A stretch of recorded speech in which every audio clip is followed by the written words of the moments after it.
DPRD Bali midap-dapin kawintenan Perda Perlindungan Tenaga Kerja Ring Bali saha pemutus ipun kemargiang Ring Pengawit Agustus Sani Jagirauh. Sekadi punika kebawasan Ketua Komisi 4 DPRD Bali Inyoman Parte Ring Gianyar. Ketua Komisi 4 DPRD Bali Nyoman Parte Mawasang membuat nyani Perda Ketenaga Kerjaan riandukan kanun wenten pikober sani benen pamikari Ring Bali. Parte Mawasang pendidikan sani keunggahan Ring Perda minakadi mempaiketan Ring sistem pengupahan. Selami puniki pengupahan sani kemargia Ring Bali wanta upah minimum provinsi UMP wiaden upah minimum kabupaten kota UMK.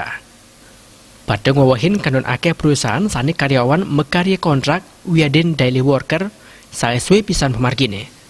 Wenden talar pemikarya sani sepatutnya nenten outsourcing nanging perusahaan ngemargiang outsourcing.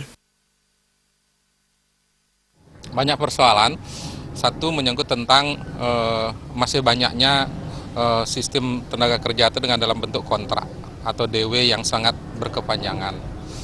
Masih banyak tenaga kerja kita yang digaji di bawah upah minimum kabupaten, upah minimum provinsi. Masa masih ada perusahaan yang memberikan gaji 800.000? Ini kan keterlaluan sekali. Masih banyak tenaga kerja kita tidak mendapatkan jaminan kesehatan maupun jaminan ketenaga kerjaan karena statusnya yang kontrak. Oleh karena itu kita akan buatkan perda agar bisa memberikan perlindungan kepada tenaga kerja Bali. Hitung tentang rasio upah minimum kabupaten dan upah minimum provinsi itu sudah sangat jelas rasionya. Jadi sudah menghitung juga kemampuan perusahaan, sudah menghitung produktivitas perusahaan. Cuman selama ini adalah perusahaan sering mencari keuntungan yang sebesar-besarnya dengan mengabaikan tenaga kerjanya sendiri.